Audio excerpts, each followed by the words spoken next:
This is the third session of our Star Wars Heart of Darkness game. I have two of our three players with us this evening. We've got Jay and Johannes playing the Rodian CROOD Bosmaw and the Miralan YAATU Deng. So to give you a quick recap of where we started, we began with our players starting on the planet of Blimp 2, where they stole an impounded Imperial ship, a YT-1300 freighter known as the Night Dragon. There was a small firefight, and they even took an Imperial Customs Bureau officer as hostage briefly before being forced to let him go and escaping off the planet. As they were travelling to the Coles system in the hopes of decoding a strange data crystal that had been given to them by the previous and now deceased captain of their vessel, they discovered that they got two unwitting stowaways on board. These being Irene Lakar, who is the daughter of the Imperial Academy on Blimp 2, and Tomax Cavell, a somewhat rakish young human. The two had snuck aboard for a little bit of alone time and had been on board when the ship took off. Our player characters visited Coles, where they made contact with one of CROOD's hacker buddies, a Rodian known only as the Raven, who was able to decrypt this data crystal, and they uncovered a plot to smuggle guns from Coles on the Night Dragon on behalf of a shady third party which may or may not be involved with the Trandoshans. They discovered that these weapons were destined to go to the OOKBAT system, so they travelled there, which is where they are currently. However, when they arrived in the OOKBAT system, they stumbled into a firefight between fighters clearly of Hutt design and manufacture and what appeared to be unmarked fighter vessels. One of these fighter vessels was shot down near the planet of OOKBAT VII, a frozen icy planetoid the furthest from the sun of the system. As the ship was destroyed, a small escape pod jettisoned from it, only large enough to contain a single person, and shot down towards the icy surface of the planet. Realising that whoever was inside wouldn't survive for long, CROOD piloted the Night Dragon, the YT-1300 freighter, down through the atmosphere of the planet, planning to hopefully go and rescue whoever was inside. They were of course followed by the Hutt fighters, but YAATU managed to dissuade them from following them any further using the laser cannons on board the Night Dragon. So as we pick up, our heroes are heading down towards this frozen planetoid looking for a suitable landing site. So before we get started, I'm just going to ask our two players to introduce their characters. Yeah, sure. So my name is Jason, and I'm playing the Rodian CROOD Bosmaw, who fancies himself as a bit of a pilot. He's certainly traversed quite a lot of the mid-world sectors and also dabbled with the underworld. He is very much quite young and innocent, though. He doesn't really think very far ahead in terms of potential consequences, which is why he's thought, well, he kind of fancies helping whoever was on the escape pod, but doesn't think about, say, what would happen 5 minutes later. So he is very much of a student mentality.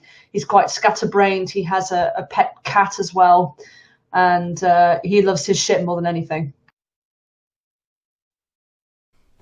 So hello, I'm Johannes, and I'm playing YAATU Deng, young Miralan, I suppose a scavenger from the Castellar sector, who's very interested in making it big in the underworld, mostly because he thinks it's very glamorous, and he's at the moment hoping that at least him and the CROOD, maybe Tomax as well, will be living the high high lifestyle of smugglers and criminals.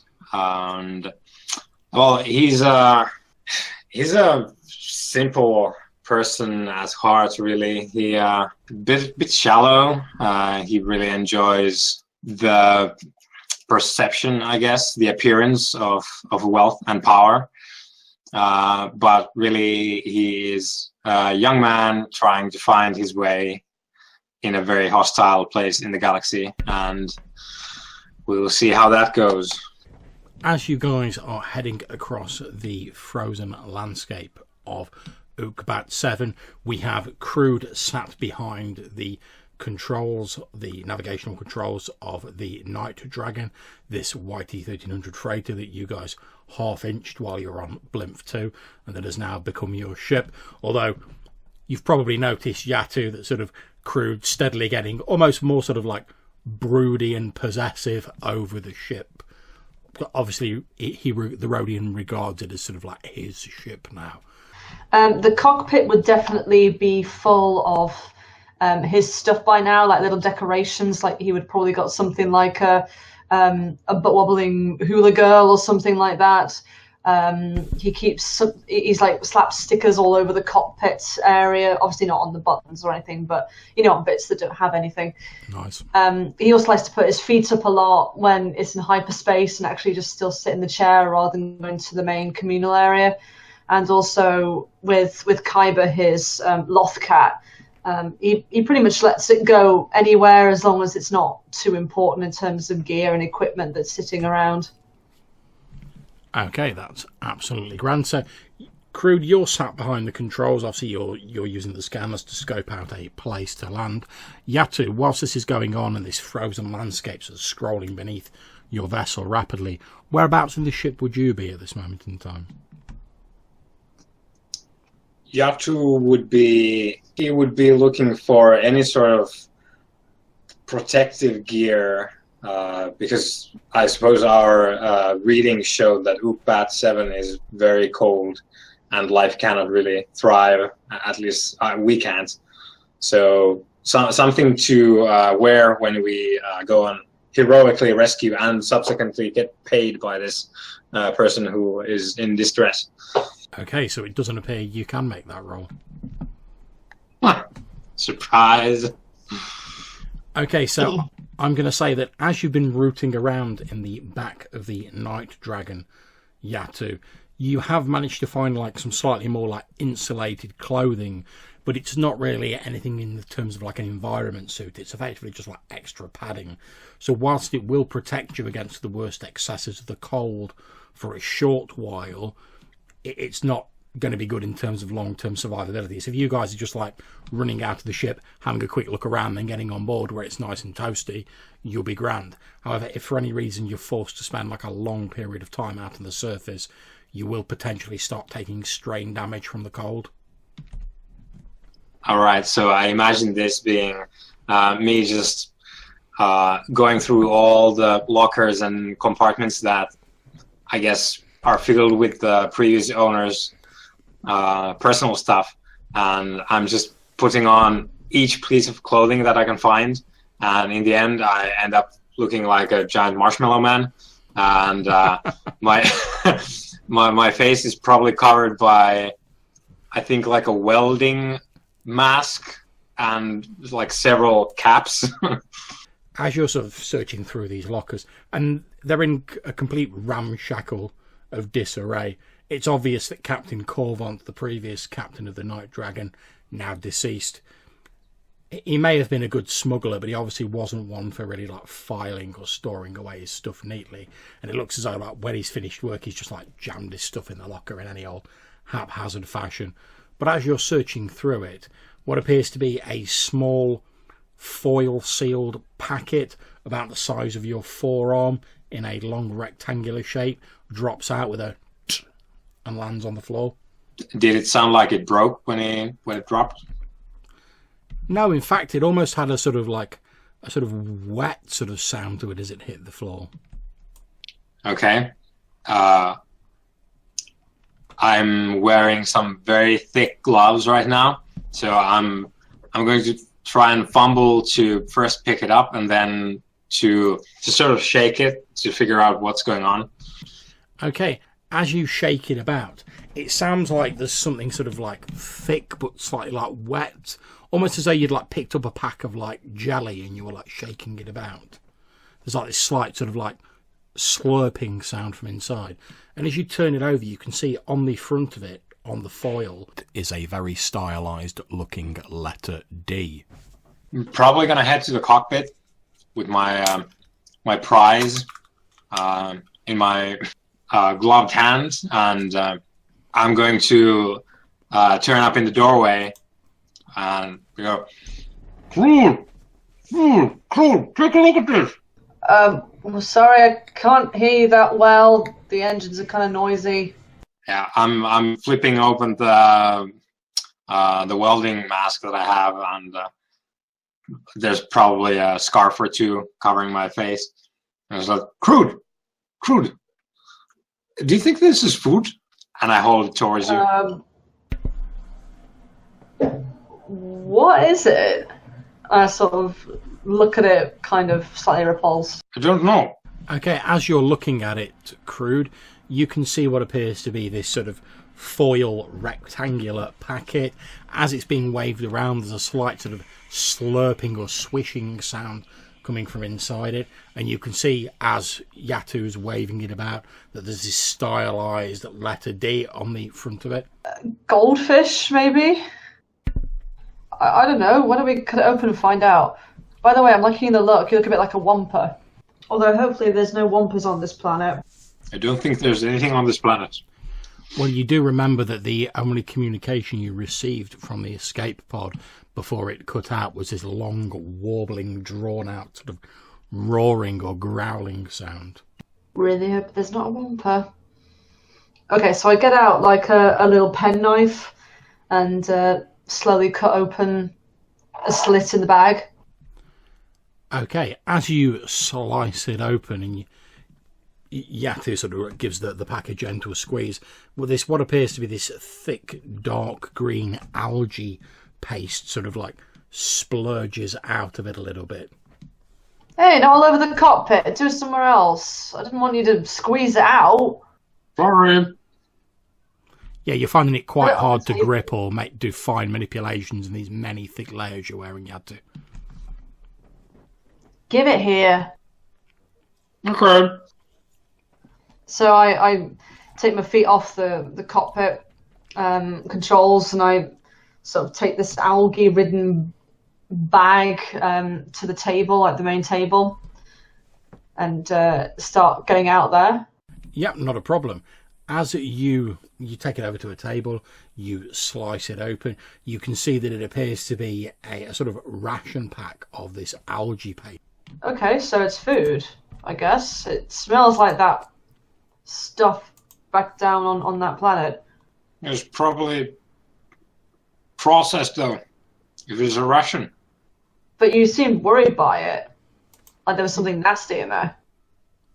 Yo, this man had those very, very dangerous Lokari beetles. Yeah, but if they were in a bag, then we'd be able to see them move, right? No, I mean, there might be something else in the bag. Anyway, it's nothing. It's just processed algae by the looks of it. Maybe I'll make it into a soup. Sounds good. As you're saying this, Crude, and YAATU sort of turns his hand over, you notice what appears to be on the sort of like one of the many thick gloves he's wearing, that there appears to be this tiny spot just below his smallest finger of what looks to be a sort of light green, almost cotton woolly substance that appears to be like adhering to the bottom of his glove. YAATU, there's something on your finger? Where? Which one? And I hold up my hands, trying to see from the welding mask, and I can't. Yeah, I like so like take his finger between my thumb and forefinger and just sort of say, this one, there's some kind of weird spot on it. What have you been doing?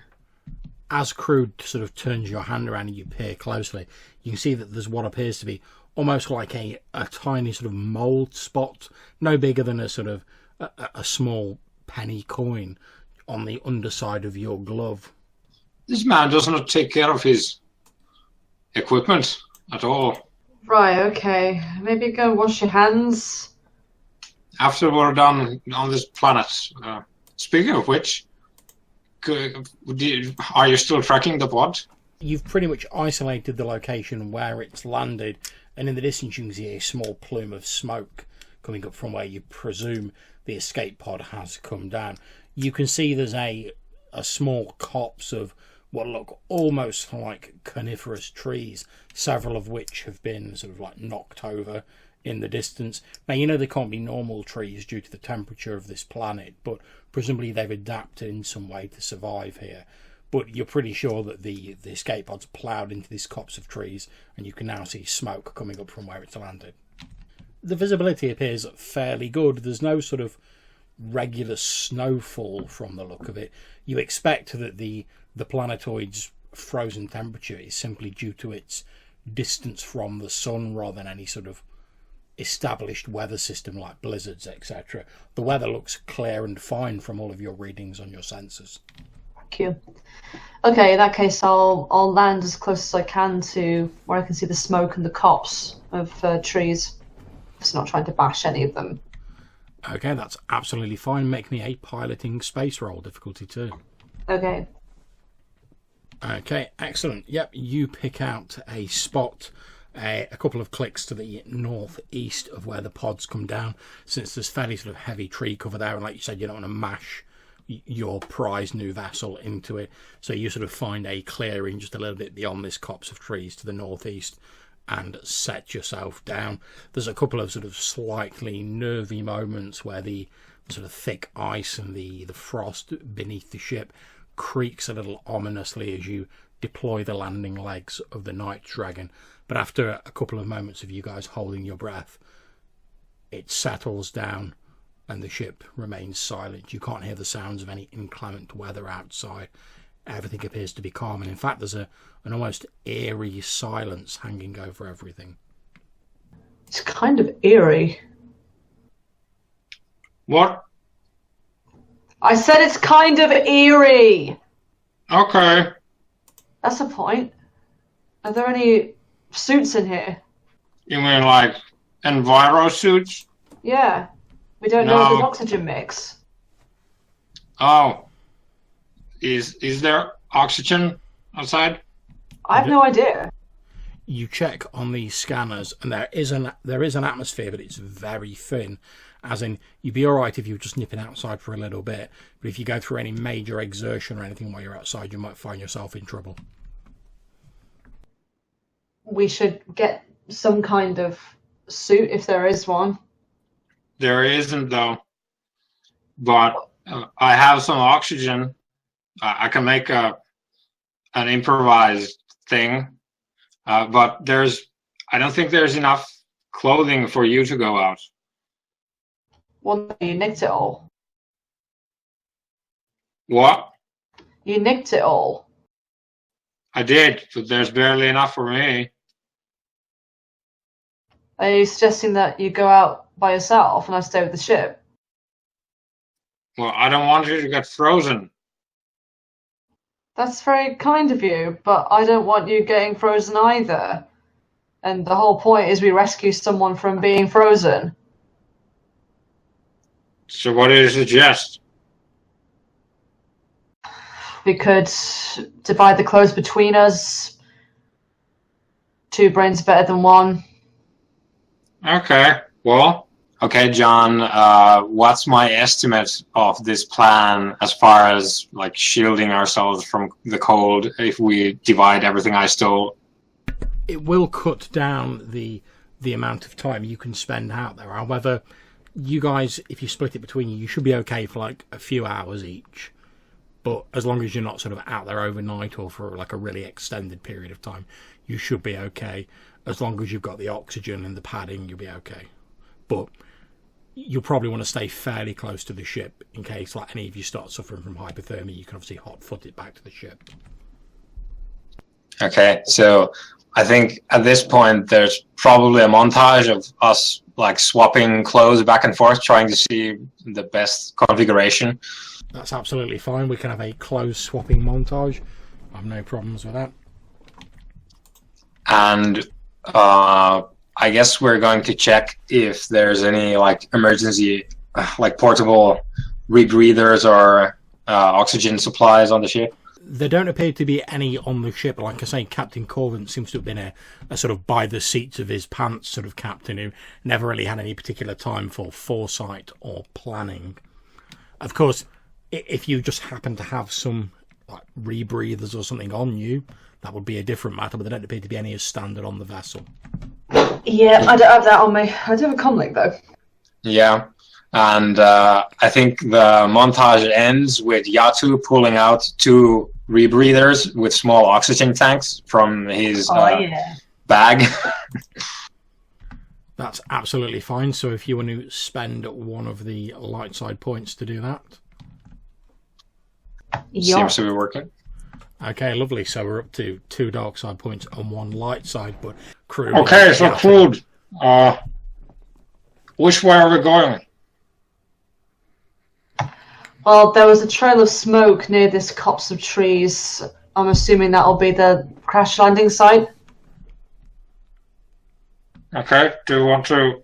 And I hold up one of those like black market blaster rifles that we have in the hold, and I offer it to you. Do you want some protection while we go out? Well, I do have a gun of my own, but it doesn't hurt to carry another one. It's a very big gun. It is a big gun. Maybe it'll keep me warm if it overheats. There's things I can do with the power supply. If you're interested, I can show you sometime. Okay. Yeah. Not as interesting to me as ship mechanics, but okay, yeah. You wouldn't happen to have some electro binoculars as well, would you? Well, now that you mention it, John, I'm pulling out some binoculars if that's fine. I wasn't being serious. That's fine. Okay. Spend that destiny point and you can have some electro binoculars. Oh my god. Yeah, you can have those. I can't use them with this mask. Okay, awesome. I've always wanted some electro binoculars. Yeah, it'll give us a better pinpoint on where this trail is and how far. Okay, so you guys leave the ship. You obviously take all precautions to make sure it's not nicked or anything in your absence. Of course you do. I'm going to say for convenience sake at this point that Tomax and his associate are busying themselves on the ship just because we don't have Rufus with us. So you guys walk sort of southwest towards this copse of trees for probably about 20 minutes. As you're approaching this sort of like snowy ridge, the landscape is a mix of fractured shards of ice crystal. These strange sort of green trees which look for all the world like normal sort of coniferous trees. But as you sort of move closer to them, you can see that each of the leaves is encrusted with thick ice and frost, which you know would kill a normal tree on most worlds stone dead, but these trees appear to be thriving and doing absolutely fine despite the absence of anything resembling the normal strength of sunlight so far from the system's sun here. But as you're approaching the sort of crest of this snowy rise and you're sort of moving around a tree, you can hear the crackling of flames in the distance. As you look ahead of yourselves, about 60 meters away, you can see what appears to be this escape pod sort of furrowed into the ground. There's a fallen tree next to it that it's obviously ploughed into and snapped off. As you're looking at it, you can see that sort of around it, marked in red on the map, there is intense heat coming off it where the escape pod seems to have caught fire and the remaining atmosphere and oxygen inside the escape pod is sort of venting out and leaking out. There are flames flickering around it, and there's this sort of small crater around it that's been melted partway into the ice. Oh shit, we better get over there quick. Be careful though. We don't know who else saw this. Okay, first thing I'm going to do before I move though is I'm going to scan around with the electro binoculars just to make sure that firstly, there isn't anyone around the escape pod, but also that there's nobody else trying to approach it. Okay, as you scan around with the electro binoculars, can you please make me a perception roll? Yes. The difficulty is 2, however you get a boost dice because you're using electro binoculars. Sweet.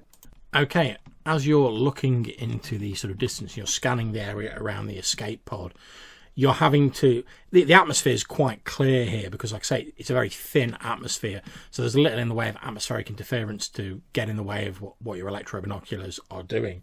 It's only really the sort of rise and fall of the ground and these sort of crystalline ice structures that are rising irregularly from the ground that are causing you any sort of problem at all. As you look across, however, you can't see any signs of movement aside from a few like flickering flames on the escape pod. However, what you do see is you can see what appears to be a set of footprints coming away from the escape pod and heading in this direction. Okay, just the one set. Well, it's a bit strange because it does look like it's multiple sets of footprints, but there's something strange. You can't quite make it out. There's something odd about a couple of the sets of footprints, but you can't really tell at the distance you're at. What do you see, Crude? I was just wondering, actually, out of character with my comlink, will I be able to somehow get a signal out of any kind of radio within the escape pod if it's still in use or if it's still like not damaged? Yeah, you could try and tune into a sort of general broadcast frequency to see if you won't even have to make a roll for that because that's what your equipment's meant to do. Cool. Okay, so as you tune into this general frequency, you are picking up a sort of automated distress beacon from the escape pod. It's cutting in and out intermittently, and there's a lot of background static. You expect that the sort of transmitting array on the top of the escape pod was probably damaged when it's sort of ploughed and furrowed into the ground. You highly doubt, given the sort of fluctuating strength of the signal, whether it'll be able to get beyond the atmosphere of this world. Okay, that wasn't really my intention, but just to see if there was anybody actually left on the craft. You're not really picking up anyone actively trying to like call out from the escape pod using these systems, so you can't really tell. You'd guess there's no one on board, but okay. all you can tell is that no one's transmitting directly from on board. Okay. Okay, YAATU. Well, it seems like everyone's abandoned ship. I can see some footprints actually heading out to those trees over there.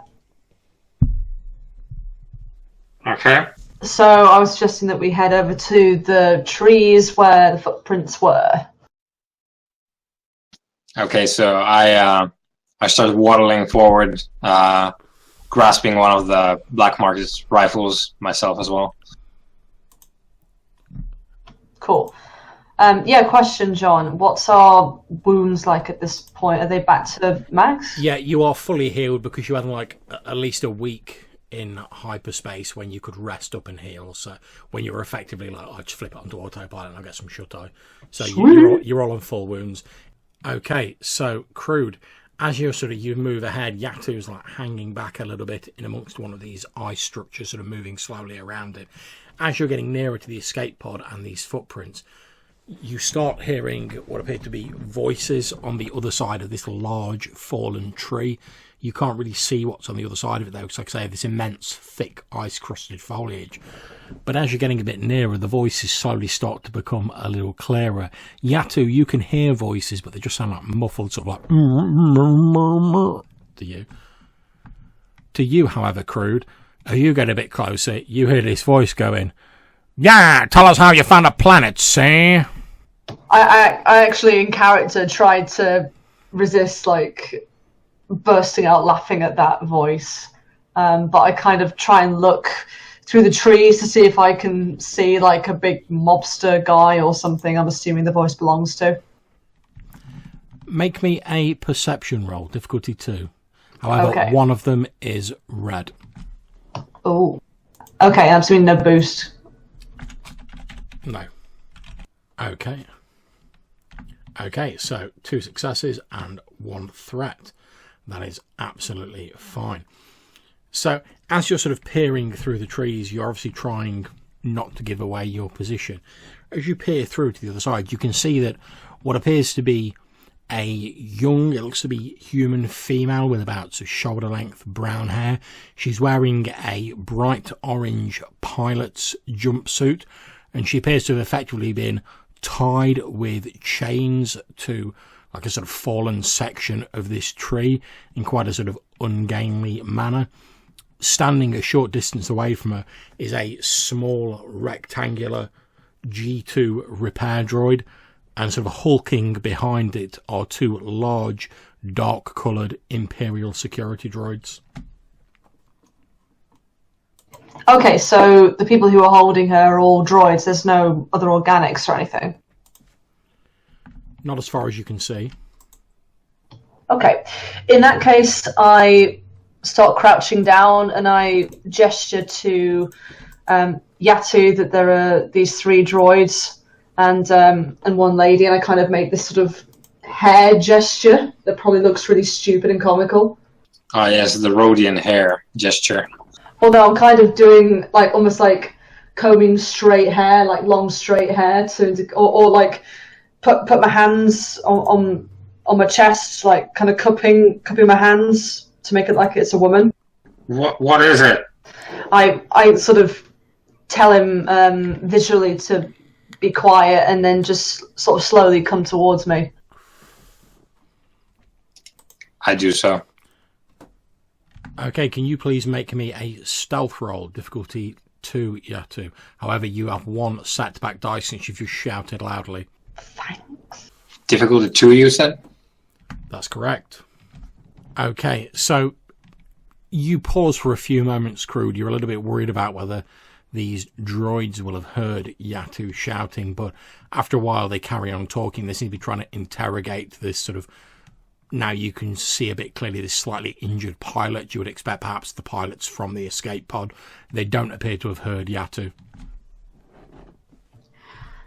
There's a woman in the trees. She's chained up and is being interrogated by droids. What droids? Imperial droids. Do they have weapons? I'm assuming that they did have weapons. You can see that the two security droids certainly have blasters.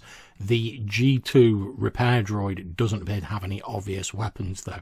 However, as you're watching, the G2 repair droid sort of waddles forward to where this pilot sort of slumped with her arms chained over this tree and delivers a vicious slap to the side of the pilot's face with one of its small metallic manipulators. And again, in this slightly comical sort of faux gangstery voice, say, "So, who tumbled you to the base, huh? Talk, damn you!" Something about the base. They're obviously trying to get information out of her. What should we do? Well, I was going to ask you, these guns, what kind of range have they got? And I'm starting to sort of look around them, see if there's like a little scope on them, something like that, so they could be used for sniping. There's probably no scope on it since it's like basic factory settings at this point. Okay, fair enough. Yes, it's a rifle. It'll work. Well, I really hope it works. That's a good start. As you're sort of having this discussion, the droids have obviously continued their interrogation. One of these large sort of dark metallic Imperial security droids leans down next to the G2 droid and says, "What do you want us to do with her, boss?" At which point the G2 security droid sort of cranes its sort of short-circuit looking style head around to look at this large towering metallic security droid and says, "Well, the boss isn't going to like that someone's tumbled onto our base. We need to find out how much she knows." What do we do then with her, boss? "Well, what we'll do is, what do you think we'll do?" And he makes this sort of cutting motion across his neck with one of his metallic hands and then says, "Yeah, and then we'll leave her here, maybe leave something behind, so when people find her, they'll think that the Empire was responsible." One of the other security droids leans down and says, "Oh, that's a really good plan, boss. Yeah, well, that's why I'm the brains of this operation. Okay, so on 3, we shoot the shit out of the 2 security guards. What? I said on 3. We take them both at once. Okay. Yeah, I mean, what's the leader going to do? Slap her to death? I don't know. I don't know how Imperial droids work. I know a bit, but I do know that if they haven't got any equipment to kill with, then they can't do it. It hasn't got any weapons on it. Do any of you guys have any knowledge core worlds or any mechanics skill? Oh, yes. Nope, just 2 green in each. Okay, well, if you do have skill in those, if you'd like to make a roll for that now, the difficulty is 2. I'll leave that to YAATU. Okay, so 1 success and 2 advantages. As these droids continue talking, something sort of strikes you as a little bit odd, but you can't really put your finger on it yet. Then it occurs to you, well, G2 droids, i.e. this sort of small oblong droid that seems to be in charge, they're your sort of basic maintenance droids, whereas Imperial security droids are normally quite sophisticated. It strikes you as a little odd that like 2 Imperial security droids are sort of deferring to a lowly maintenance droid. And that the maintenance droid is actually exhibiting quite a lot of intelligence. Yeah, as far as you recall, maintenance droids are known for having a sort of quite irritating and grating sunny disposition that their programmer once upon a time thought would endear them to people, but is actually quite the opposite. Most people find them quite annoying. So they're either ordered not to talk at all, or they're sort of put in far away sort of places. Whereas this one that's talking now, aside from where he's picked up this strange sort of like faux mobster accent, he doesn't sound very pleasant at all. Okay, Crude, there's probably more going on than we can see right now. But, well, do you still want to start shooting? I mean... We could try and head round first, get them from behind. Okay. Well... But we've got to do it now. Okay, yeah. You go. You lead on. I'll follow. Or we could try flanking. So one goes round the other stage. As you're planning this, you hear the sort of injured pilot say, "Look, I don't know what you're talking about. Base? What base? I was just trying to get some food supplies through to some of the colonies here that are struggling with the outbreak of Lakari beetles, and we were jumped by some wee quay fighters in the Hutt's cartel's employ, and I was shot down. I managed to escape in a pod to this planet. I don't know anything about the base." As this G2 droid slaps around the face again, and she sort of slumps limply in these chains, and he's like, "Yeah, that's a likely looking story." Okay, how about this? I'm considerably better at blending in trees than you, so why don't I stay here in the foliage, you creep round the other side. Fine then. Okay. The G2 droid carries on talking. He's like, "Oh, you think you can pull a fast one over Vinny the fish, do you? Well, I'll learn you." Okay, so I start creeping forward by about 15 feet, get nice and knee-deep in the trees before getting my gun nice and readied. Okay, yeah, no problem. Make me a stealth roll. Difficulty 2, however, one of them is okay. So, John, I presume that there's quite a lot of hissing going on by the escape pod. There most certainly is. So I'm going to go left and circle from the bottom of the map. That's fine.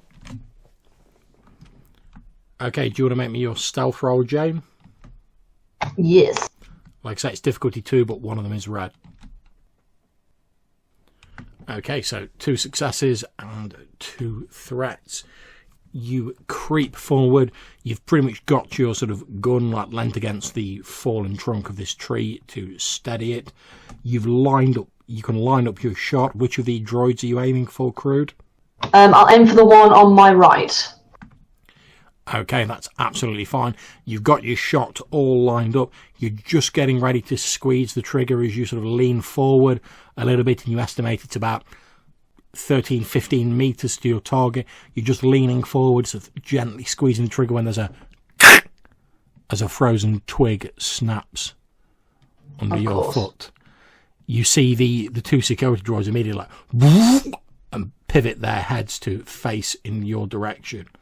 However, obviously they're going to have to like move, and you've pretty much got it set up already, so you can still take your shot before they have time to act. Yeah, I'll do that. I'm not going to wait for YAATU. Okay, it's a difficulty 2 shot. Is this a ranged light weapon or a heavy weapon, YAATU? It's a heavy weapon if it's a rifle, as I believe it is. Okay, cool. Thought so. That's right. Okay, difficulty 2, yeah? Yep. I think I'll upgrade one of mine actually to a yellow. Nice. Okay, well, since you've got an extra success in addition to the one you need to hit them, you'll actually be doing 10 damage, plus you've got 2 advantages you can potentially spend. I will so I will say, I mean, it depends how much an an advantage works compared to a triumph, but could I say that maybe it causes some sparks to fly out of that particular droid, which distracts the other security one? Yeah, I don't have a problem with that. That's absolutely fine. So you shoot one. And in that way, it should give YAATU a better shot. You shoot one of the droids sort of dead on in the chest. Sparks spray out of it. It sort of like spins around on the spot, kicking up shards of ice at its feet. It sort of lurches as though it's going to fall over. Then with a whir of servos, it pulls itself to its feet. However, you can see it leaning quite heavily to one side.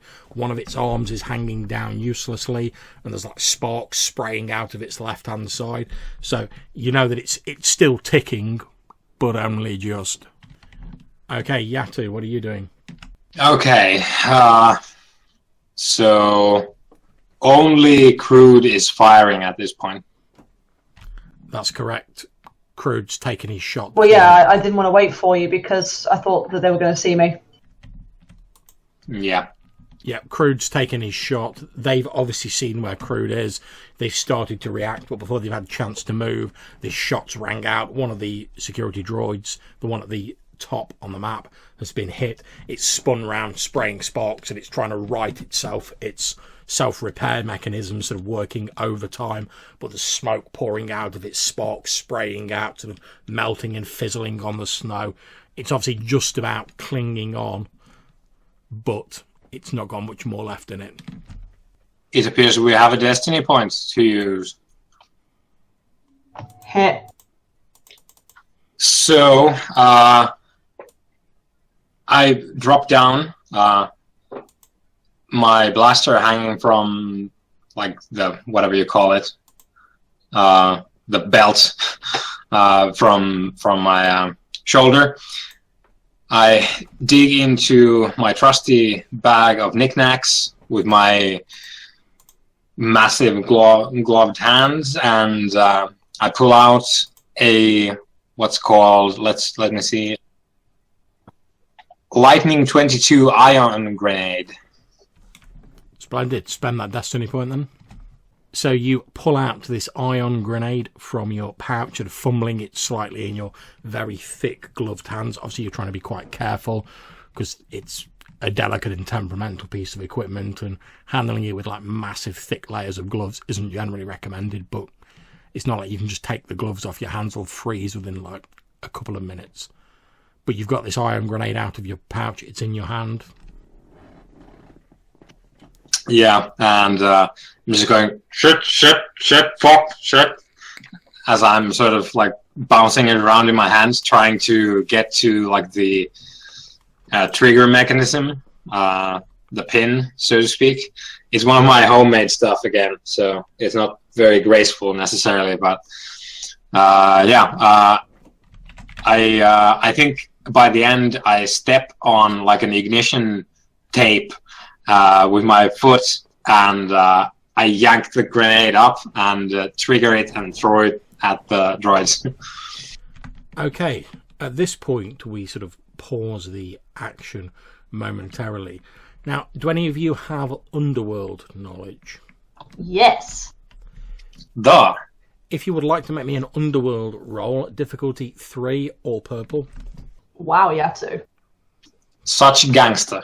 Much mobster. Okay, so both of you have recalled this droid. You've heard him referring to himself as Vinny the Fish. Both of you know that the name Vinny the Fish belonged to like a notorious Coruscant gangster back in the early days of the Clone Wars. He was shot down and killed whilst trying to hijack a cargo freighter of some sort. YAATU, you know that Vinny apparently had a weakness for like fast and fancy ships, and that's what started him on his like gangster career, like hijacking and stealing ships, and that was what proved his downfall. He tried to take on, well, a Republic vessel as it was then, that was far outclassed his own vessel, but he just couldn't resist the law of this fancy new ship, and eventually he was shot down and killed by his quarry. Okay.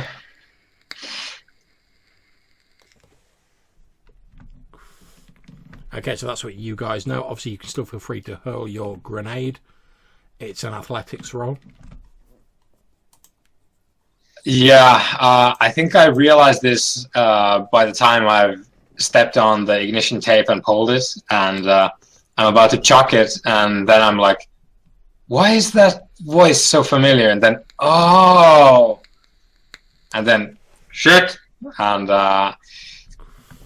I'm tossing it somewhere relatively close by to the southern security droid, but I'm trying to not hit the fish, because that I just remember this story about him. Okay, not a problem. Make your athletics roll. So basically what happens is you throw this ion grenade. It hits the sort of healthier security droid, lands at his feet. A few moments later, there's these small arcs of blue electricity around the ion grenade. Then there's this like boom, as this pulse of ionized energy radiates outwards from it, hitting both the original target and the other two droids next to him. It throws them all back into the snow, at which point you see the maintenance droid is effectively like buried in the snow with just its like kicking legs sticking out of the snow. The two security droids are lying on their backs. They're all still moving, but they're moving very slowly and in quite a disorientated way. They're like sort of like slowly, sort of like almost like they're thrashing about in slow motion or having some sort of slow motion seizure. Either way, they don't appear to be any current and present danger. Okay, so I'm going to rush forwards, try and sort something out with the chains on the tree that's binding this woman. Okay, as you rush forward, you can see that effectively these chains have been looped over this thick tree trunk and sort of threaded around the waist and through the arms of this rebel pilot, and it looks as though the chains at the back have effectively been like almost melted or like welded together to the point where it's going to be quite difficult to remove them. Like, you're not just going to be able to unthread them, you would have to like physically break them or find something to cut through them. Oh, brilliant. Okay, so presumably the droids would have some method of doing it if they need to, so instead I'm going to march over to this little mini Vinny the Fish and hold my rifle out at him and say, well, I suppose you've got to have some explaining to do, she. You hear from underneath the snow this voice go, okay, that's fine. In that case, I'd try and like put my hand into the, if it's snow, put my hand in and try and grab him by the neck area and just pull him out. Yeah, not a so problem. Hold him up. You pull him out, you lift him up one-handed. It's a fairly light sort of skeletal style droid. He's sort of thrashing about weakly and making these sort of mumbling sounds, but he still appears to be like really disorientated and stunned by this ion blast. I said your game is up, Vinny, and you're going to help me let her go. He sort of mumbles, he's like, I'm not helping you do anything. You'll regret this. Well, who's going to know if I just destroy you right here and now? You can't destroy me. I'm pretty the fish. I got friends, see? Yeah, but they're not here, Vinny. They're nowhere near you, and I could just take you apart bit by bit. And when my friends catch up with you, they'll take you apart bit by bit. Okay, I hold the barrel at him of the gun and say, well, at least in your last hour you're going to do something good. If you aren't going to do it yourself in terms of getting a freight, I'm going to help you do it for you. And I'm going to kind of grab his arm with the little pincers on and see if I can try and whack at the chains or scrape them even. Because I know that they must be quite sharp, these hands of his. As you lift one of his like manipulators up, you don't think it's sharp enough to break the chains, but as you're doing so, you can see that there's like a small arc welding torch affixed to the side of the droid, like a magnetic clamp. You suspect he must have used that to like weld the chains together. Cool. In that case, I carry him over and use that. You carry him over, you detach this welding torch from him, and you start slowly sort of like cutting through these chains. It's going to take you a few minutes, but you're making steady progress with it. So whilst that's going on, YAATU, what are you up to? The pilot appears to be unconscious. You can see there's like livid bruises on both sides of her face where she's been slapped around by this demented maintenance droid. I presume the security droids are still like trying to sit up. Yeah, they're still sort of flailing around uselessly on the ground. You can see that from the way they're sort of moving, effectively their diagnostic and self-repair routines are slowly coming back online. But given that they took like this blast pretty much like point blank range, and you can see that even like Vinny's still not fully up and working, you've probably got like at least another 10 minutes before they're like fully up and about again. And one of them's half destroyed anyway. I want to try and find the off switch and just try to flip them off. Okay, make me a mechanics roll, difficulty 2. However, you have 1 black setback dice, because obviously the Imperial security droids are made so they can't be turned off easily. Okay, so 3 successes and 2 threats. Okay, you start sort of looking around. The chassis of this security droid, since this is the undamaged one you're looking at, is sort of extremely well built and self-contained. They're obviously made to be sort of fairly solid units. However, as you prise open a couple of the panels on it, you think you've located like the central sort of like power node effectively. However, as you're reaching for it, the Imperial security droid suddenly like starts into life. Its hand swings up and grabs you around the throat in a vice-like grip. Okay, so is it very strong, or does it just hold on to me? It's very strong. You think it sort of squeezed your throat a little bit. However, you think that it's obviously not at full strength. So although it's uncomfortable at the minute, it's not done you any damage. It'd be difficult for you to move away, but you think if it had had its full strength, it could have just been like and like crushed your windpipe. Yeah. So I think what we see is as CROOD is trying to undo the chains behind me. I'm desperately flailing at the droid. Probably the primary like power node just out of my reach, because it's extending its arm and holding me back, and I'm just like flailing both of my hands trying to reach the power node to switch it off. Okay, so what I'm going to ask for is I'm going to ask for an athletics roll, difficulty 2, and this is just to see whether you're quick enough to yoink the power node out before it can like gain enough strength to do some damage. Okay, so it starts to squeeze your neck, and you start to feel the sort of strength returning to its limbs as its self-repair routines are restoring power to its needed functions. However, it's starting to squeeze to the point where you're starting to struggle to breathe, and it's starting to become, like, spots have started to appear in front of your vision. Your fingers sort of scrabble and close around this small power cell, and you pull it out of the droid's exposed workings. There's a and the droid's arm just drops away from your throat, and its head slumps down as its power source is removed. And I'm breathing hard, laying on top of the drone, and well, droid, I guess. And then I realize that there's another one as well, and I start scrambling on all fours in the snow towards the second one. Okay, so you can see that the other one has sort of slowly pulled itself to its feet. There's still sparks coming out of one side of it where it was shot by your friend Crude. You can see there's what looks to be hydraulic fluid leaking out of it. It's obviously struggling quite badly. Given the damage it's taken, its self-repair routines aren't kicking in quite as fully, but it is slowly lurching to its feet in a zombie-like fashion. It's reaching out towards you with its one functioning arm. I'm going to just like Wolverine jump on it. Just start wrestling with it in the snow. Okay, that is absolutely fine.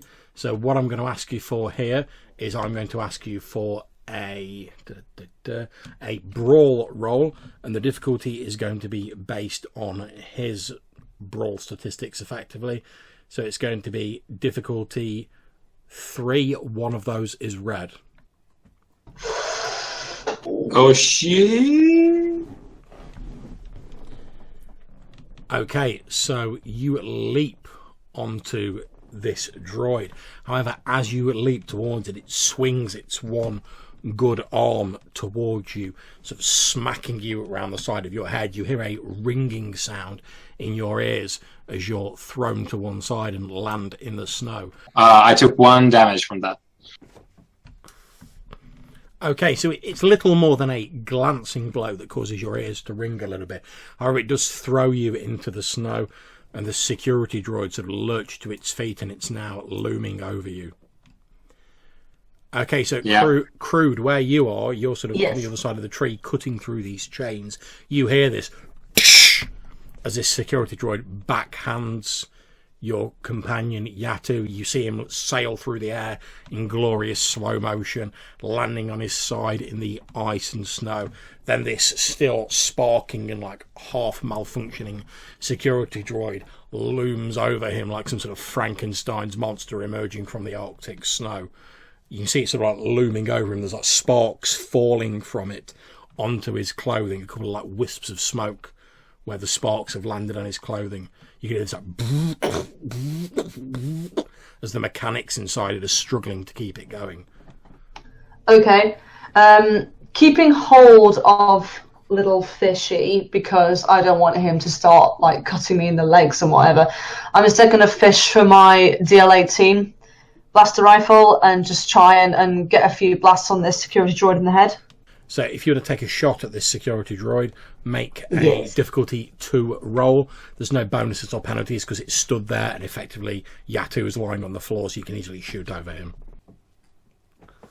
The dice are liking me tonight. Indeed, that is more than enough to take out this malfunctioning security droid. So if you'd like to describe how you dispatch it in glorious cinematic style.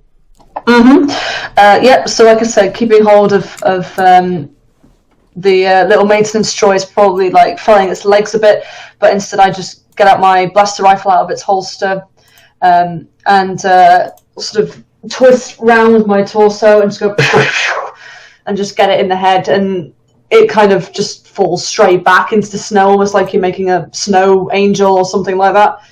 Indeed it does. It falls backwards into the snow with a dull and then lies still. Occasionally one of its arms or legs twitches in a spasm as the last of the electrical current that's built up is leaving its body, but it's down for the count. It's done. Now, where was I? And I turn back and finish off getting this welded metal off her. Okay, not a problem. You turn your attention back to the chains. Can you please make me a perception roll, difficulty 2? Yes. Okay, so with that roll, since you've got successes and threats in equal measure, I'm going to say as you sort of turn your attention back to the chain, you spot as Vinny's power seems to have come back online, that he sort of drives one of his sort of needle-sharp manipulators towards one of your large black eyes. You can see it coming.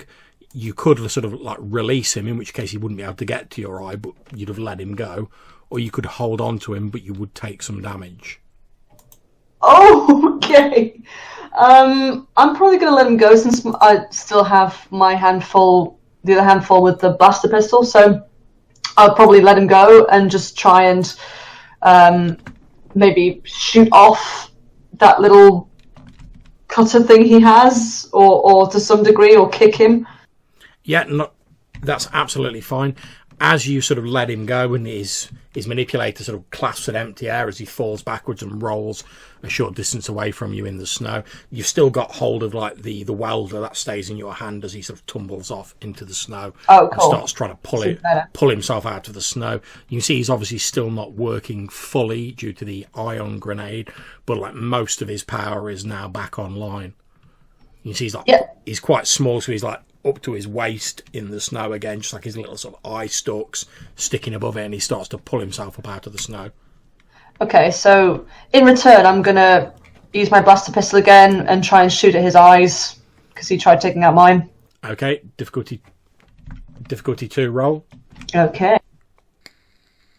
Okay, that's absolutely fine. You have enough damage there to take him out entirely if you wish. Now that could be disabling, destroying, however you see it breaking down. Feel free to describe it, but you have the capability to like remove him as a threat with that roll.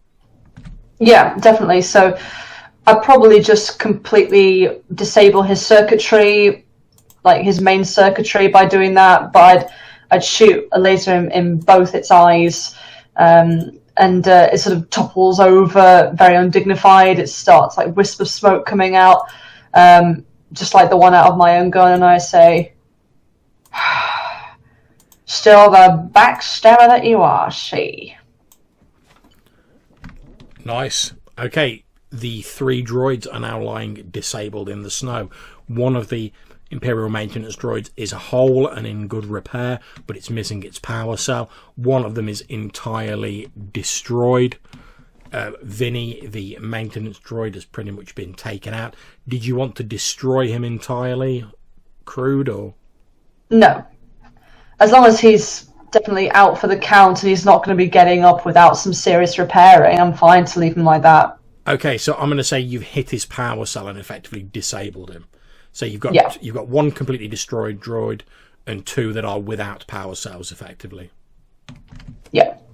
And then I get back to work on the welding. Okay, it takes you a few minutes, but eventually you manage to cut through the chains, releasing the exhausted and unconscious pilot who's like slumps face forward in the snow as these chains suddenly go slack and release her. We're going to have to go back quickly. She'll be freezing. Have we got any Bacta on the ship? I can figure something out. Okay, good. Let's go then. Let's be quick. John, can I carry the maintenance droid? You can quite easily carry the maintenance droid. Like I say, it's very small, and in fact, it's almost made to fold up into like almost like a sort of briefcase. Since effectively, like they're made to be stored, like a lot of them as units, and transported to wherever maintenance is needed. So you could easily like origami it into a small suitcase and like carry it under your arm. That's not a problem. Yeah, I do precisely that. Okay, so as you're picking up the maintenance droid, Crude has got the pilot, and you start making your way back towards your ship. You hear a in the sky above, and as you look up, you can see what appear to be 3 fighter craft entering the upper atmosphere, such as it is, of this planet, and you recognise them as being the sort of the Hutt fighters that you saw off earlier. They appear to be doing like a flyby of the area, no doubt using their scanners. Okay, we get back to our ship now, and we set off now. When she's up in the air, we can shoot them, but I don't want to be shot down here. Aye, aye, Captain. Okay, can the two of you both please make me athletics rolls? The difficulty is 4, since you're effectively trying to beat some very fast fighter ships back to your own ship.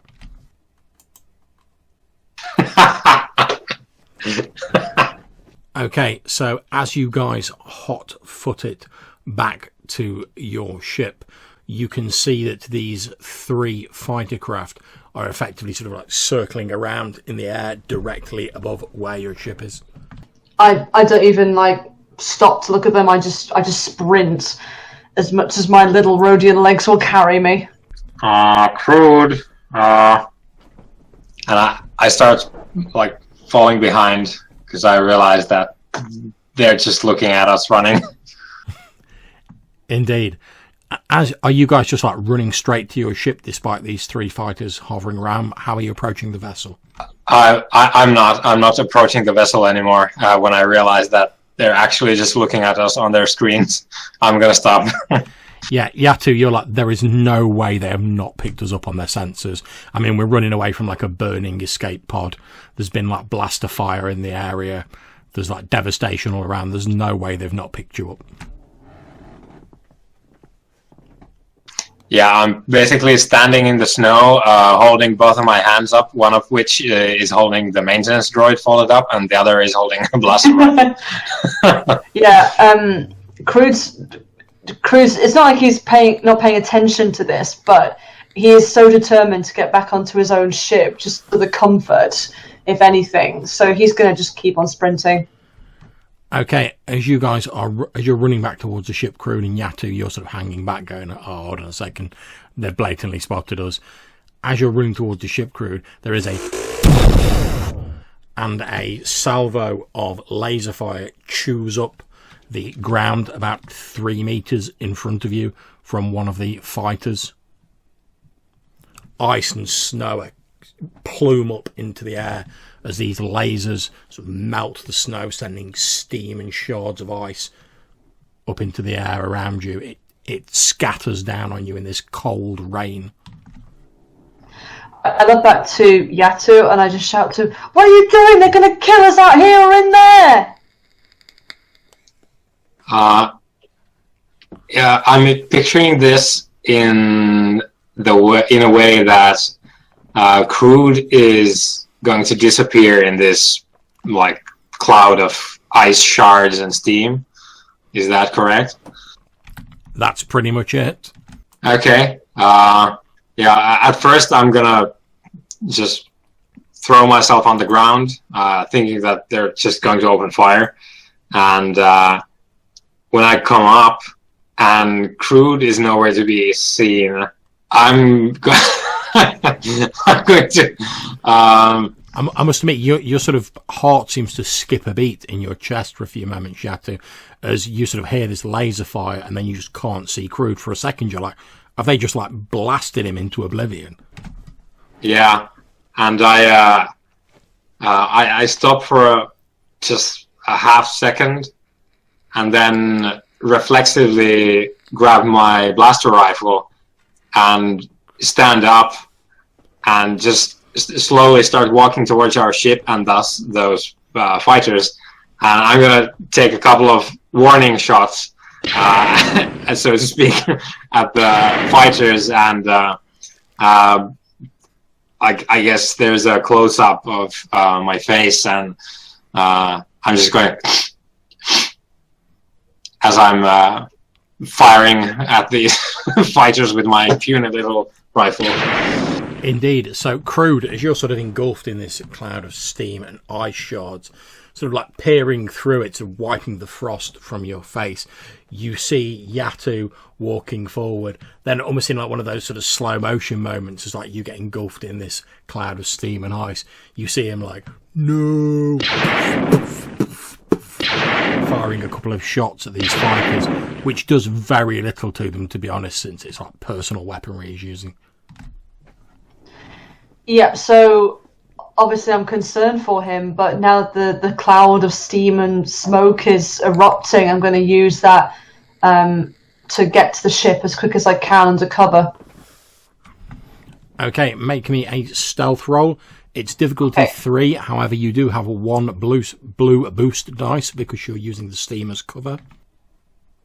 Okay, with that roll, I'm going to say you effectively make it to like the sort of ramp up into your ship so you can get on board like next round. The vessels don't appear to have noticed you.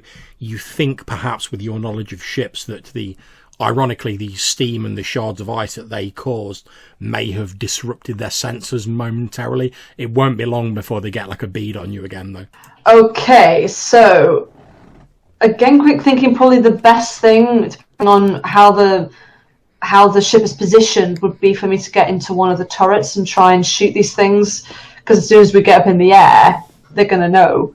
But also I have to get YAATU, so I'm hoping in the slightest sort of thread of hope that this pilot will come to and maybe help take off.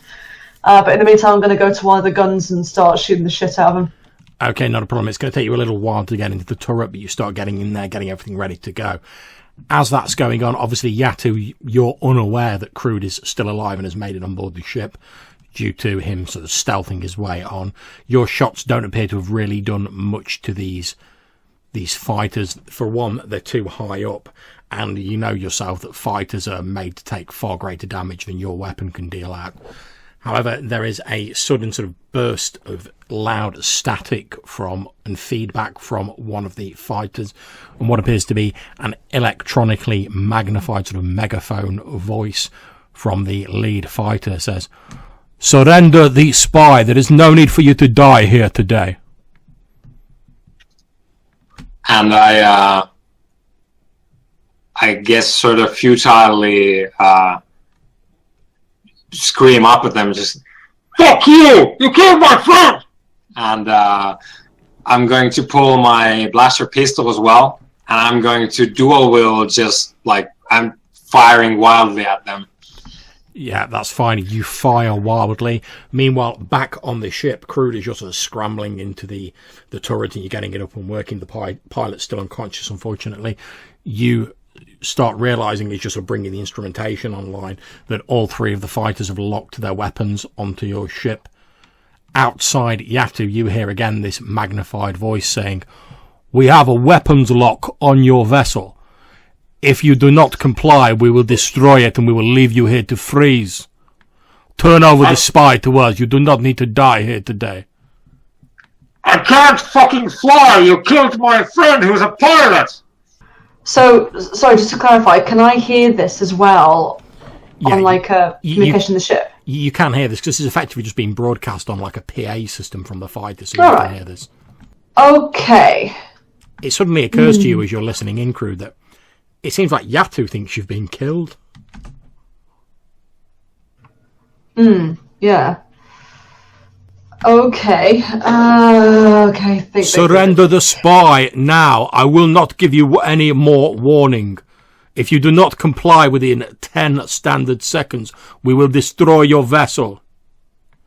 10, 9, 8. Okay. So I turn 7, on the comms. 6. Yeah. And I say, okay. Stop. Okay.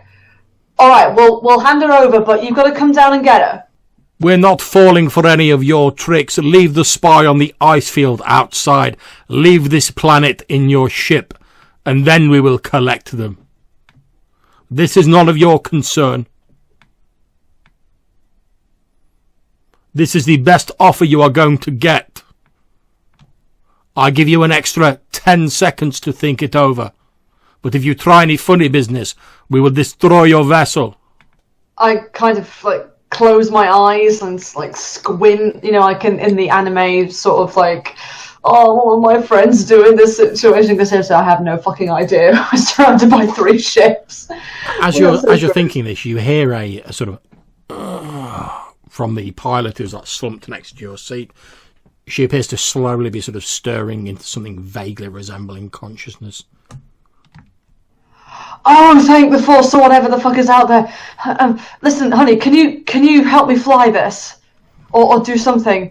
They're after you. The woman looks around. She seems a bit bewildered and a bit dazed. She's like, "What? Where am I?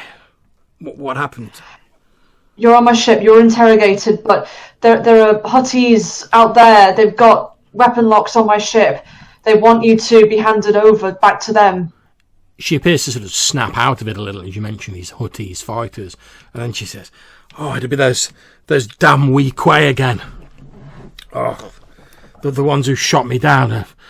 And you see her looking around. Her eyes are still a little unfocused, no doubt, as a result of the beating that she took. She's like, "Oh, what kind of ship is this?"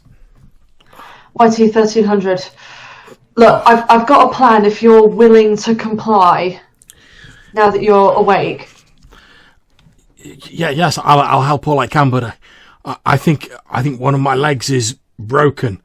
If you can get me to the pilot's seat, though, I can certainly fly a freighter. Well, the thing is that while I'd like that, and I'm kind of thinking this through as I go, because to be honest, with 3 ships on me, it's kind of intimidating. But they want you to step out onto the ice alone. If I do that, they'll just blast me as soon as I get out of your ship, and then they'll probably blast your ship anyway. Okay. In that case, I want you to do a very crazy maneuver. You see what almost looks like a little bit of a pained smirk on her face. And she says, how crazy a maneuver are we talking? I've only seen this done once. But if you trust me, I'll get in the gunnery and try and shoot the shit out of them from above. And what do you want me to do? If I've got to crawl to the pilot station, it'll take me a while to get there. I just try and carry her there. But if you carry me, you won't be able to fire the guns. Well, at least carry to the bloody cockpit. Okay. How long did they give you to make up your mind? 10 seconds. I'm going to tell them that you're coming out. Okay, yeah, get me to the cockpit then as quickly as you can. Okay, so I sprint her over to the cockpit as fast as I can, turn back on the comms and say, okay, all right, she's coming out, but she's got a broken leg, so she's going to come out slowly. You have 10 seconds to comply. 10. 9. So I turn the comms off, or I turn off like the talking device, and I say, Yep. Okay, blast it up as hard as you can. You see with a slightly pained expression on her face, the orange jumpsuited pilot flicks a few switches on the console in front of her. You see she obviously knows her way around freighter controls. Then you see she basically diverts all power to the thrusters. You see her reach over to one of the levers that will turn the thrusters on effectively. And she says, well, that should do it. As soon as I push this lever forward, we'll get about 15 seconds of maximum thrust, which should push us straight upwards. Okay, do it now, quick. And I rush off to the gunnery. Okay. As you start rushing off towards the gunnery, there's this YAATU from outside. There's a sudden burst of plasma and fire from the manoeuvring thrusters of the Night Dragon, and it literally jettisons itself vertically straight up into the air. You see the thrusters burning hot for about 15-20 seconds. Then they cut out, but the momentum is still carrying the Night Dragon up into the sky. Crude, can you please make me a... I think it will be I'd say athletics, although you can make a play for coordination if you prefer. This is to see if you can maintain your footing as you're sort of running through the ship as it suddenly lurches upwards. Yeah, definitely coordination. How much is the difficulty? The difficulty is going to be 3, because obviously you don't know exactly when it's going to happen and how much power's in it. Okay, yeah, so you manage to maintain your footing.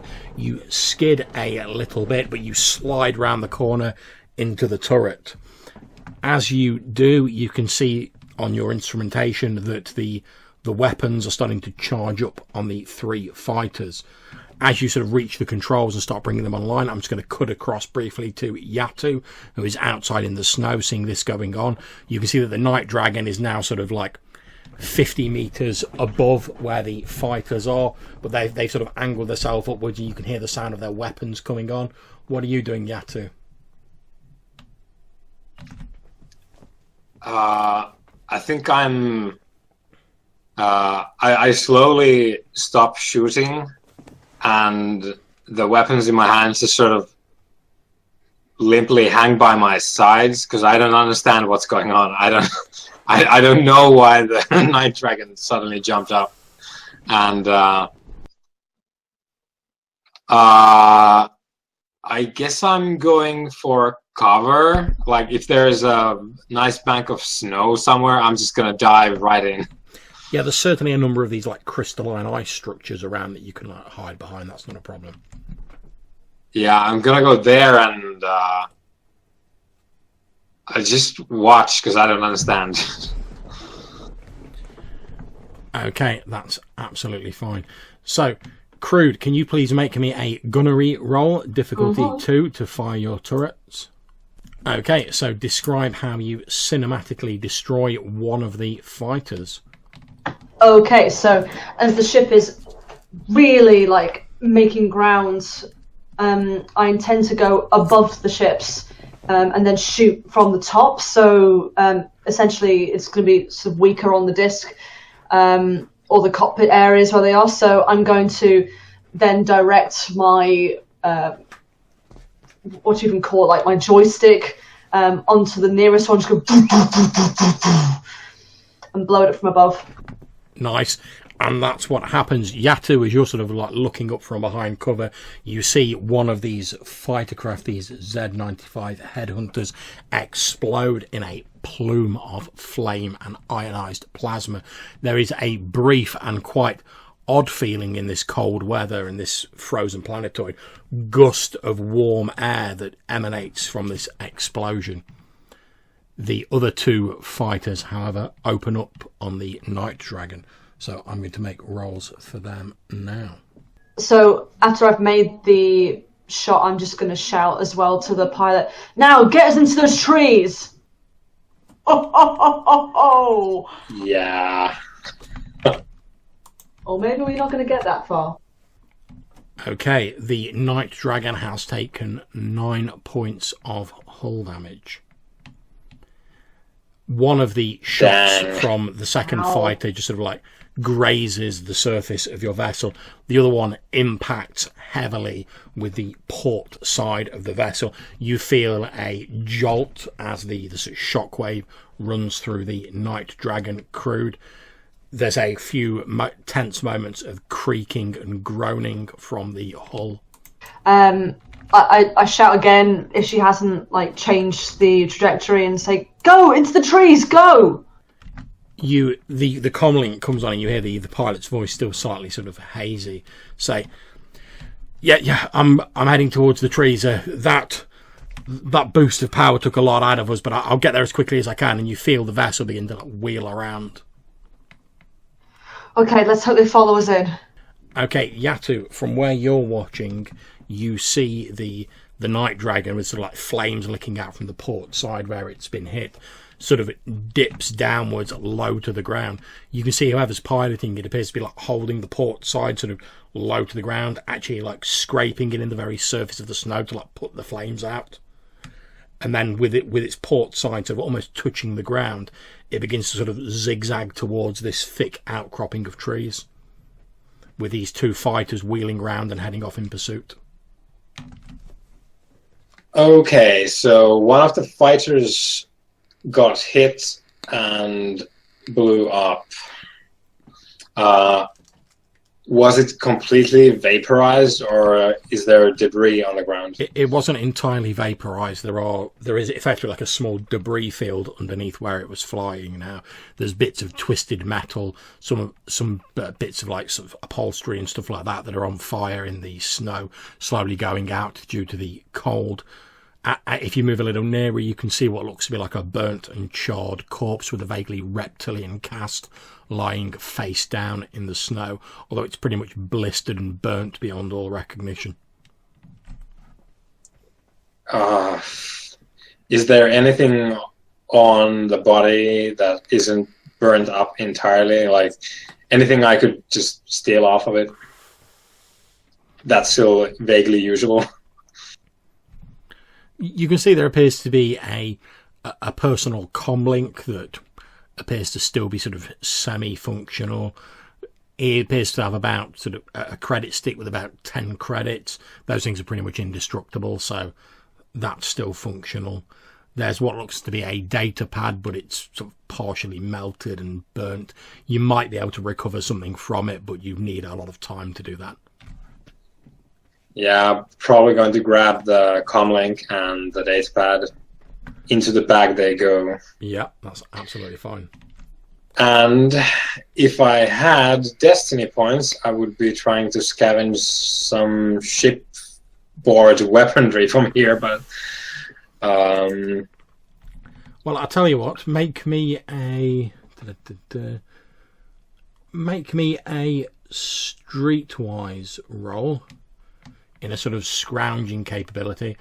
I'm going to say the difficulty is 3, but I'll say if you manage to get a triumph, some of the shipboard weaponry is still working. It's quite unlikely, but you never know. That is a negative. Okay, you do find some remnants of shipboard weaponry, but it's all like burnt and twisted and wrecked beyond repair. Yeah, I guess by the time I emerge from the debris field, these guys are going to be in the forest, and I'm going to start running after them. Okay, and I think this is probably a good point for our tide change of the evening. So for those who may be watching that aren't aware, a tide change is when I get both of our players to suggest a plot twist. I then put them as a poll on the Facebook group for the Tides of Change Facebook community, which I highly recommend you check out. There'll be a link in the description of this video. And whichever one gets the most votes, that's what we go with when we come back to the game after a short recess. If we get a tie, we fold them together into a giant plot twist of gargantuan proportions, and that's what we go with. So the plot twist this time is I'm going to say that the noise of all this combat and everything that's been going on has attracted the attention of a third party who now enters the scene. And I'm going to ask both of our players, Jay and Johannes, to suggest who this third party might be and what they want. So since you're sort of on the ground, on foot as it were, YAATU, would you like to make your suggestion first? Okay, so I suppose it started with the escape pod, really, and from then on we've been making quite a ruckus here. So I think it's going to be one of the famous ice worms of OOKBAT VII. That's going to be burrowing up from the ground to come and feast on the things that are obviously traipsing around on the surface. A gargantuan Arrakis type Shai Hulud ice worm. Nice. The spice must flow, I understand. So, Jay, who is this third party and what do they want? Okay, so what I was thinking of, since Vinny said he had friends, I was thinking that it could be some Imperials who were specifically in charge of making this droid for whatever reason. Okay, so effectively Imperial reinforcements arriving? Yeah, basically. Okay, that's grand. So we'll take a 10-minute break now. I'll post this as a poll in the Tides of Change group.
Okay, so I can see by looking at the results of the tide change which option we're going for.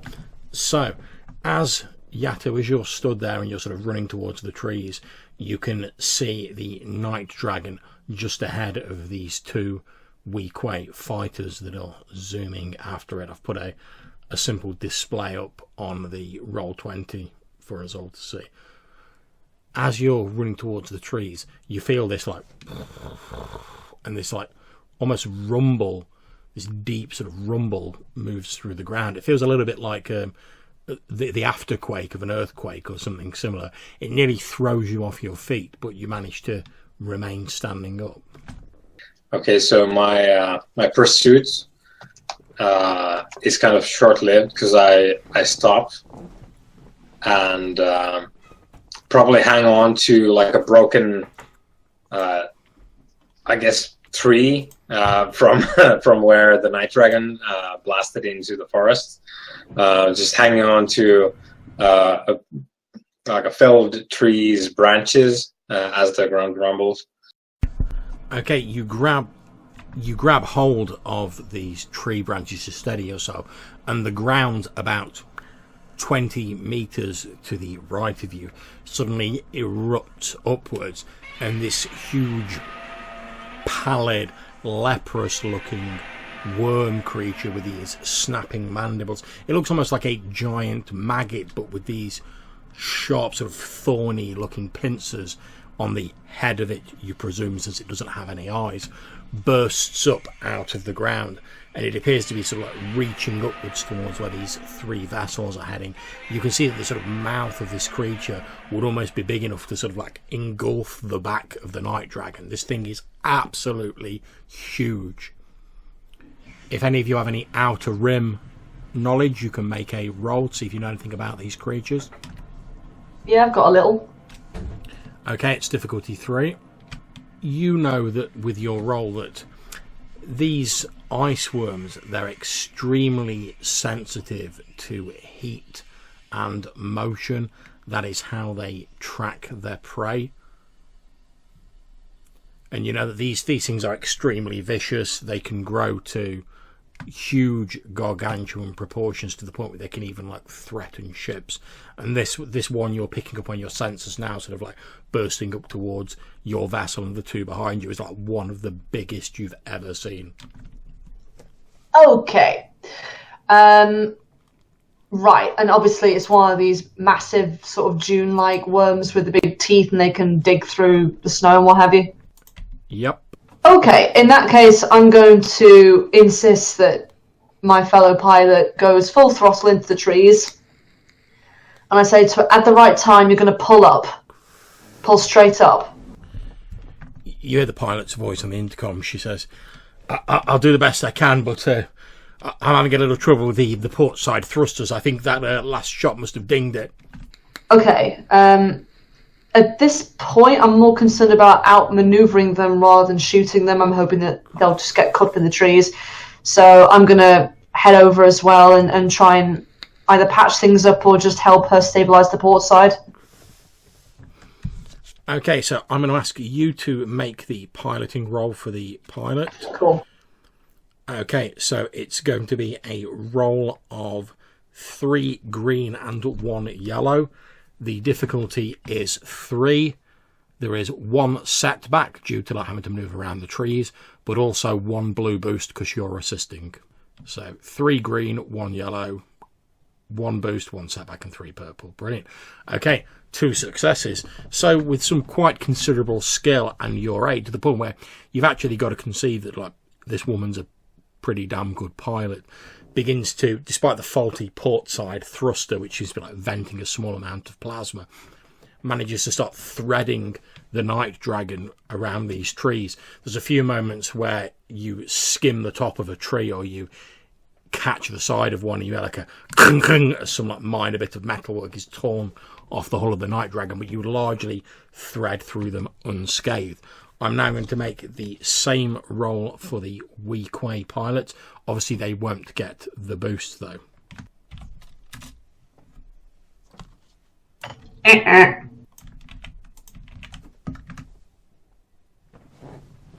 Oh, dear. Okay, there is a from behind you as one of the Weequay fighters, unable to manoeuvre as deftly as yourself, collides with one of these large ice-encrusted trees and explodes in this bright blue and yellow ball of plasma, shards of metal raining down onto the snow as it's destroyed. The other one begins deftly threading its way through the trees and seems to be doing okay. You can just see it on your sensors. It's just pulling up to you. You're registering that there's a weapons lock on you, Crude. You can see its weapons are heating up. It's just about to fire when suddenly there's this and this huge ice worm literally goes over the top of the fighter, comes down on it from above. This huge tripartite mouth opens on the front of it and just engulfs this fighter, and the worm then smashes back down into the ice below, consuming the fighter. Okay, that was great. Now pull up and get back to my friend YAATU. You've got to pick him back up and get him off here. You don't receive any response on the comms. Hello?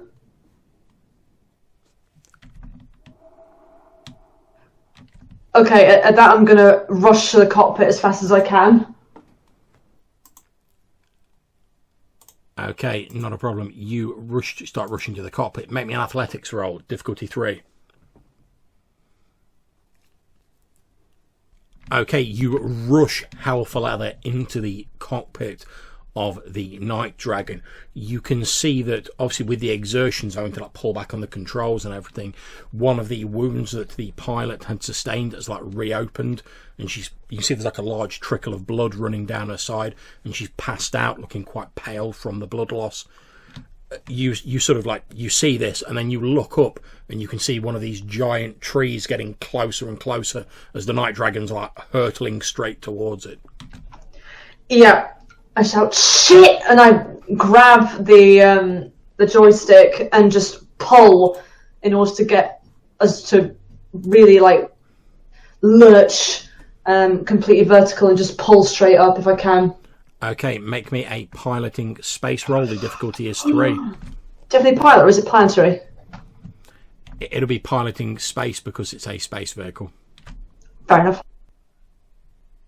Okay, so with that 1 success and 3 advantages, I'm not only going to say that you managed to avoid the tree. I'm going to say effectively you managed to like pull up. So you do one of those sort of flips where you're flying upside down briefly, heading back in the opposite direction, and then you flip over.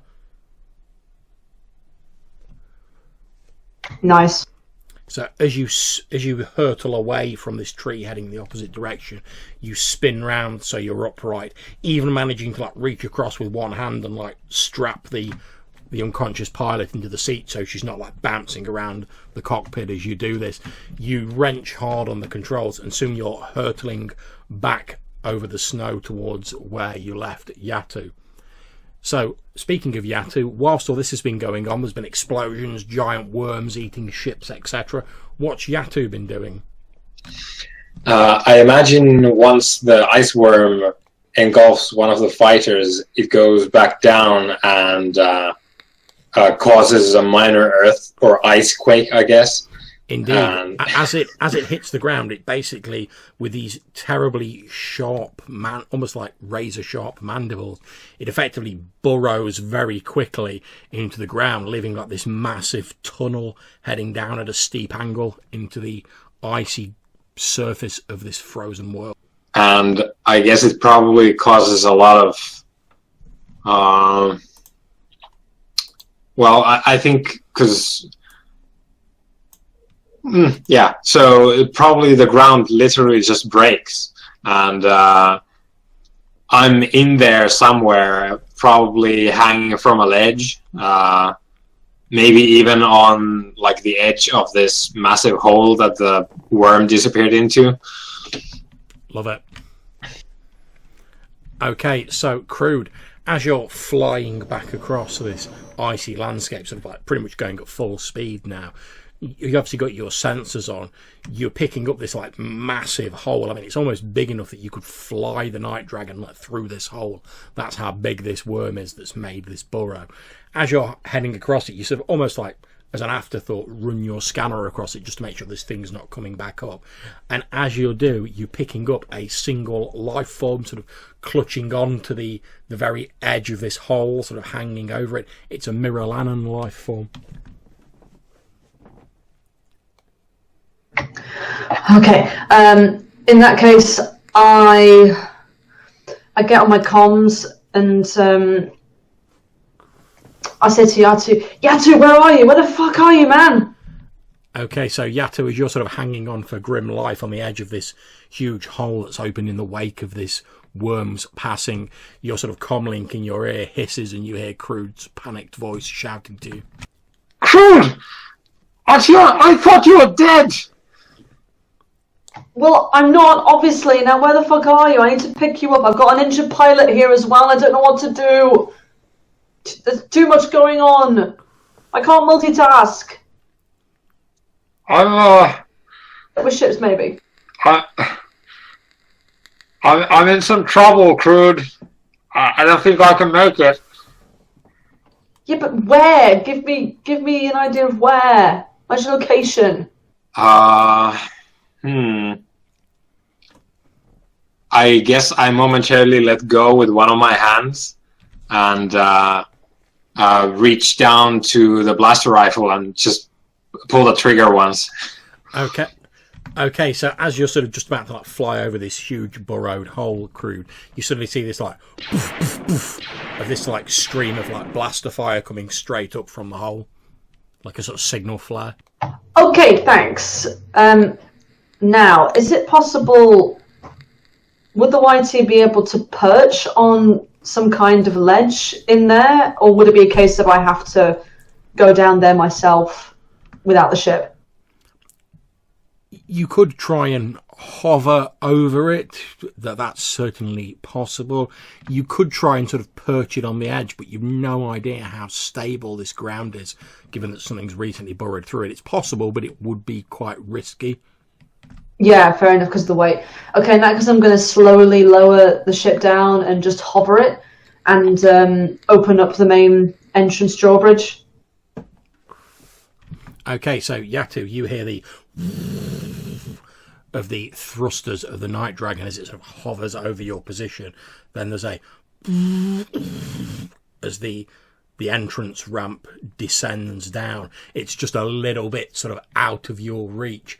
If you let go of the edge and sort of jumped up, maybe you could just about grab hold of it. Crude, are you going to meet me at the ramp? Grab my hand when I jump?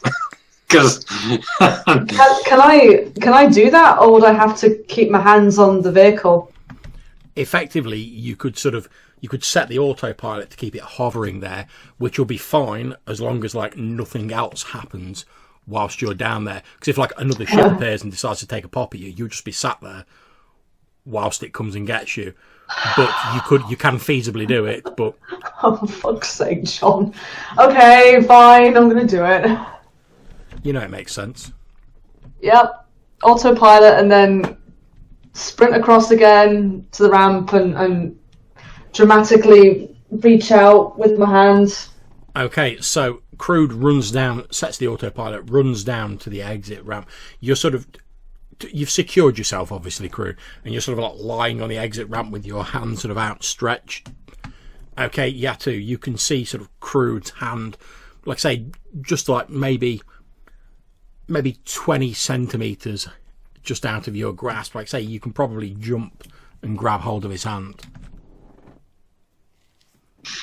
And I presume that would be athletics. It would be the only you would potentially get a setback dice at the moment, just because you're carrying the extra weight of like the maintenance droid you've got tucked under your arm. Yeah, but it would only be it'd be difficulty 2 with a 1 setback dice. Okay, let's do that.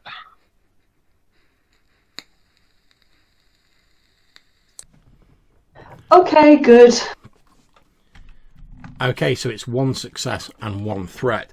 So you leap, still with the G2 droid then he tucked under your arm, YAATU. You leap into the air. You grab hold of like Crude's outstretched arms. You've got him, Crude. You can start pulling him up. However, with the threat, as you look down at YAATU, like into this sort of gaping hole below you that seems to go down forever, you see something huge and pallid sort of rushing back up the hole towards you. It's the fucking worm again. You hear YAATU shout that in a panicked voice as you grab hold of him, Crude. And as you look down, you can also see this huge worm rushing back up out the tunnel towards you. Fuck! And I rush back to the controls again. Okay, you haul YAATU unceremoniously on board, and without even stopping to check if he's alright, you peg it back to the controls. Make me an athletics roll. Difficulty 2. Difficulty what, sorry? 2 purple.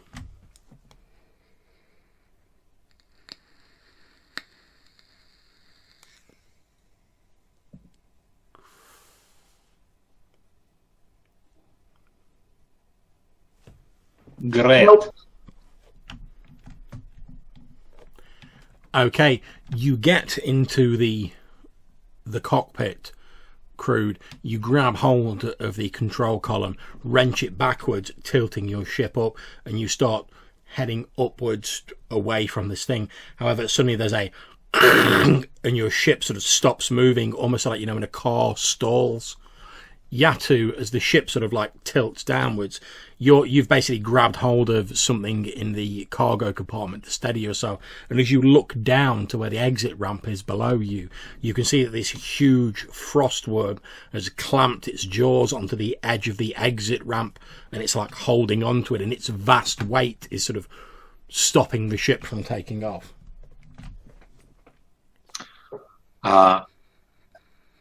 So it's kind of a tug of war between the ship's thrusters and the worm now, right? Indeed. Can you please make me a perception roll? Difficulty 2, YAATU.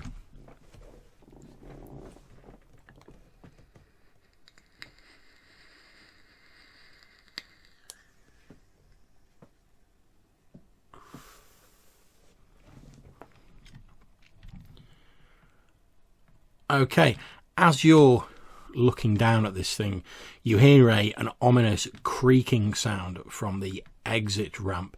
It looks as though, as obviously Crude's trying to sort of gun the ship away at like full throttle, and this thing's weight's pulling the other way, it looks as though like the exit ramp's slowly starting to be like pulled off the ship. However, as you stare down at this huge, pallid, maggot-like worm clasping onto the edge of the exit ramp, you can see what looks to be like a number of almost like harpoons that are like studded into the side of this thing.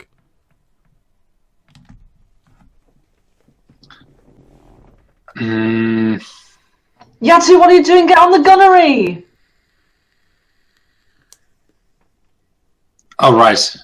Yeah, we actually have guns that are big.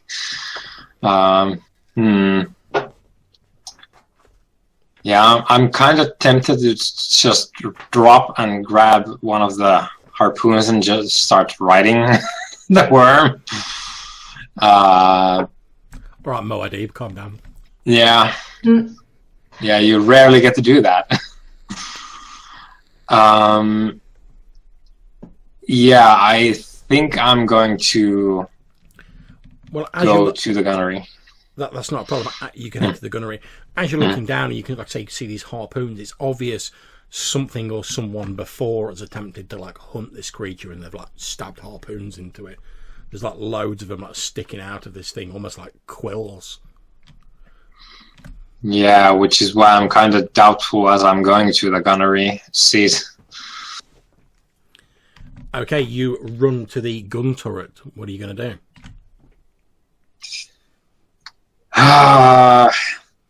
Is there... I guess... Is the maw open now?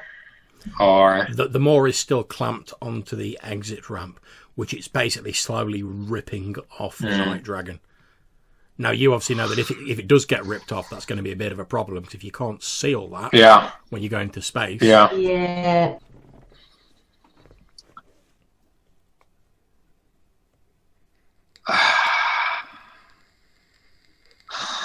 I guess I'm going to go over the intercoms and just tell Crude that just drop the thrust for a minute, or actually go back. What? As in reverse? Reverse thrusters, no. Are you mad? No, yes. Okay, well, if you insist. And I'm going to actually do my full throttle talent, if that's okay. Nice. Would you like to describe what that does? Yeah, so what I have to make a difficulty 3, so a hard roll based on my ship. And if I succeed, then I can increase my top speed by 1 or 2 rounds. Okay, if you want to make the difficulty 3 roll then. Yes.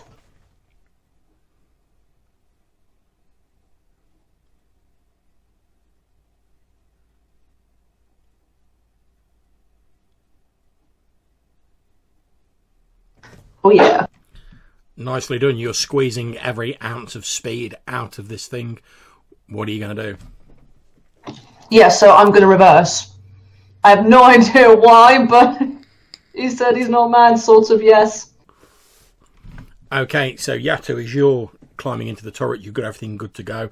The night dragon suddenly slams itself into reverse, sort of heading back down towards this hole. The creature sort of wiggles back down a little bit, but it's still keeping its hold on the exit ramp.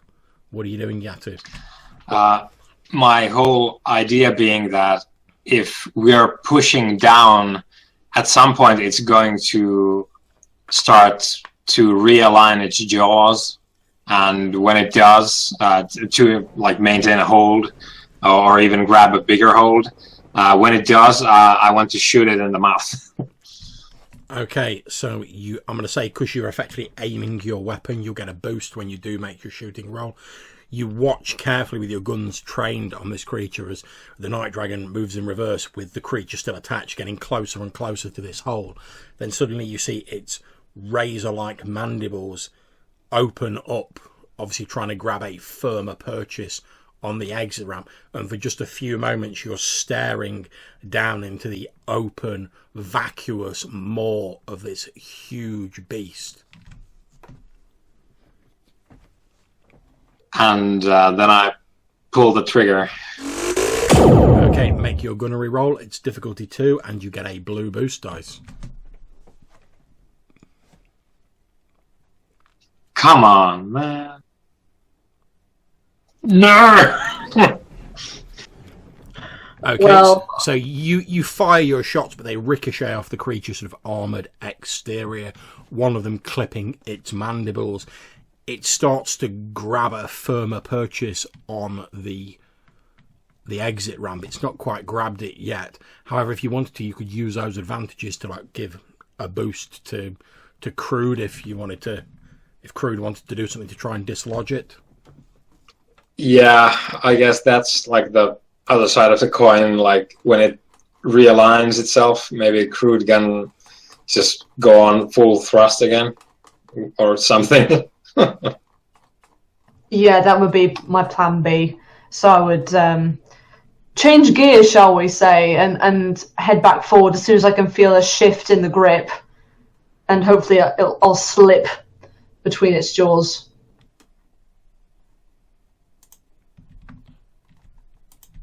Okay, So, can you please make me a piloting space roll? Yes. It's difficulty 2, and you have a blue boost dice, thanks to it being slightly dislodged by YAATU's actions and suggestions. Oh, yeah! What? Okay, with that fairly stunning roll, you've certainly managed to dislodge this thing and effect your escape. Would you like to describe what occurs? Yeah, so I'm really trying to hold the ship steady, even though I'm pretty much going backwards and digging into this creature's jaw. But as soon as I feel a slight sort of loosening from it, as it's realigning its own jaw and also get a better grip, I then thrust the lever forward and it shoots forward so quick. What I think might happen is the thrusters would actually burn the creature slightly, just because of the fact that it's pretty much on borderline of overheating in the jet stream. So I then shoot forward very, very, very quickly, and career up into the sky. Okay, as you gun the ship forward, sort of blasting this thing with your thrusters, there's this like, as this creature's burnt and scorched by the thrusters of your ship, it lets go and sort of writhes back into this hole that it emerged from, and suddenly the Night Dragon is free. There's a jolt as the thrusters kick in, and you zoom skywards. Within a few minutes, you're leaving the thin atmosphere of OOKBAT VII far behind, and you're moving into the blackness of space. There's a cinematic screen fade, and we fade in a few moments later with you safely in orbit. You've managed to reseal the exit ramp. Luckily, because you detached this thing before it did any significant damage, you think it'll be all right. You'll be able to manage to patch it up. But the two of you are now safe on board the Night Dragon in space in orbit of OOKBAT VII, and that's how we fade back in. So if YAATU hadn't done so already, I would get him to get on to the pilot and immediately start tending to her. But I suppose now that we're in orbit, I can also get off the cockpit for a bit and also have a look at her. Okay, I'm going to say that the pilot has a broken leg and some fairly sort of serious injuries, but given the you're now out of immediate danger, you're able to patch the pilot up enough to the point where she slowly starts to recover consciousness. You've got her on one of the sort of crew bunks, sort of laid down. You've like bound her wounds, etc. That is probably the craziest manoeuvring I've ever done, but in some strange, sick way, I kind of enjoyed it. And she was damn good as well. Sweetheart, I could kiss you. Perhaps when I'm feeling better. Yeah. I mean, figuratively, because you did some serious flying in those trees. It's all right. I'm only kidding. Look, you actually see sort of slightly red cheeks from Crude as he's like trying to hide his embarrassment, and he quickly turns to YAATU and says, more Bacta if you've got some more." Is there actually like a first aid kit on the ship? I'm going to assume you have a sort of basic first aid kit. That's fine. Even if there isn't, I'm just bullshitting to try and turn the attention away from me for a bit. Yeah. I just like I would have gotten some if we had any. So probably it's like a Bacta spray can, I guess, that we're applying to the cuts and the punctures at the minute. And I'm just like hunched over, spraying the Bacta, and I go, "They called you a spy on the planet. Why is that?" Look, I'm not a spy. It's just that the food shipments that used to come to the various colonies in the northern contested zones, that they've started getting a bit few and far between. We've heard rumours of infestations of Lacari beetles and Coles fungus, which has made food more difficult to get out here.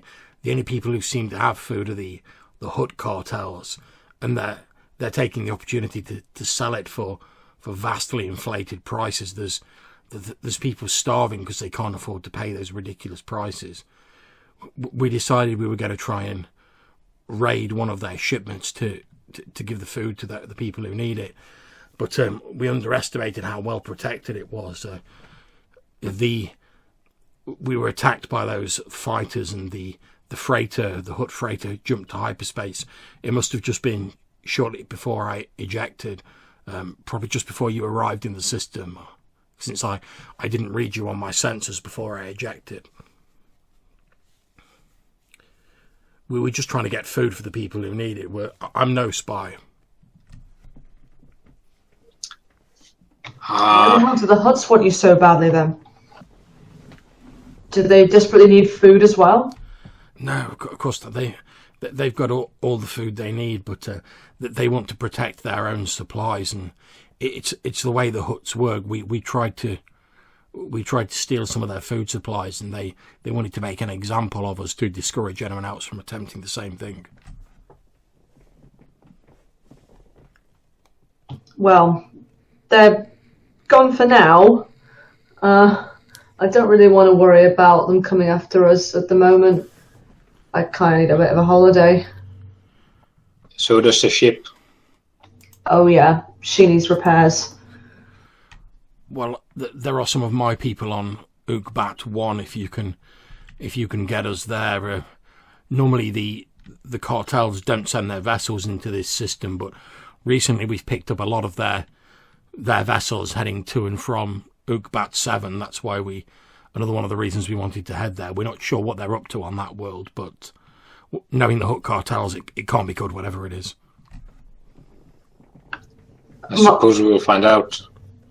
My eyes kind of light up in a strange black way, and I say, is it a nice planet? Temperate? With lakes? OOKBAT I's quite temperate. It's got a breathable atmosphere. Although there are ion storms on the surface, most of the surface of the planet is covered in a huge cave network. Though most of the installations are underground on OOKBAT I for protection from the storms. Do you think your people will be able to help at least get, repair equipment for the ship? I'm sure when I tell them how you helped me and you got me away, they'll be more than happy to help you repair your vessel. Brilliant. Then we go. I'm assuming it'll only take a couple of days, will it? It shouldn't take us more than a day at maximum thrust. Fantastic, because I'm running out of death sticks. Okay, let's get those astragations done.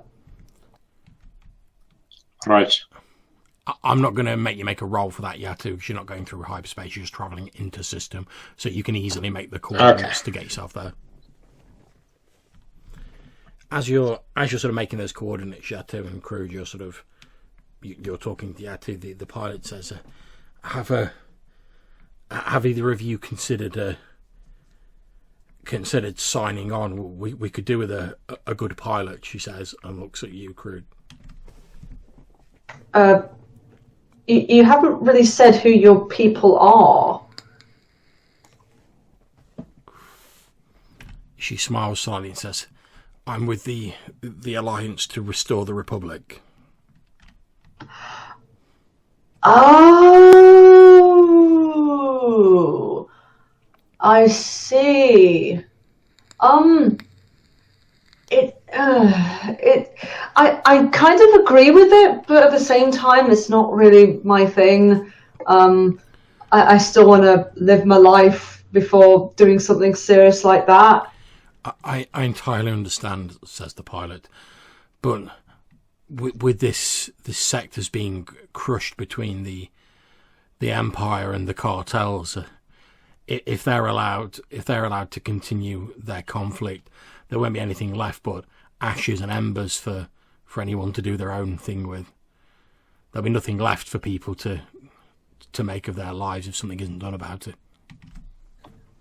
Okay, so Crude's looking really awkward at this, and he's sort of twiddling his fingers, and he goes kind of, aha. What was your name, sorry? She smiles at you and says, "It's Bree. Well, Briamar." Bree, I will think about it over my last death stick. She smiles at you again and says, "Well, from what I've seen of your piloting skills, you'd certainly be an asset. It'd be kind of nice to have you around a bit more." That he blushes again and can't help but do like a little smirk. Well, nice to see that I'm valued. Now, where is that death stick? And he starts like rummaging around in his stuff and like sort of ushers the cat away because it's getting all over everything. Okay, and as you take that drag on your last death stick, Crude, YAATU inputs the coordinates and you set the autopilot for OOKBAT VII. And as you leave the orbit of OOKBAT VII, the theme music begins to play, the end credits begin to roll, and the Night Dragon zooms off on its new course. And that is where we are going to end the session for this evening, guys. Thank you very much for playing. I hope you enjoyed playing it as much as I enjoyed running it. Oh man, that was so good. Thank you, John. Yeah, this was great. Okay, so thank you to anyone who is watching and to people who voted in the poll on the Tides of Change Facebook group. This will be on my Twitch account now, and I'll be uploading it to my YouTube account when I've had a chance to edit it slightly. I'll put a link to the Tides of Change Facebook group in the description of the video. If you're at all interested in Star Wars, particularly FFG's version of it, I suggest you give it a look. There's a lot of people running some very cool games on there. So until we have our next session, where hopefully we'll see you again, take care and happy gaming.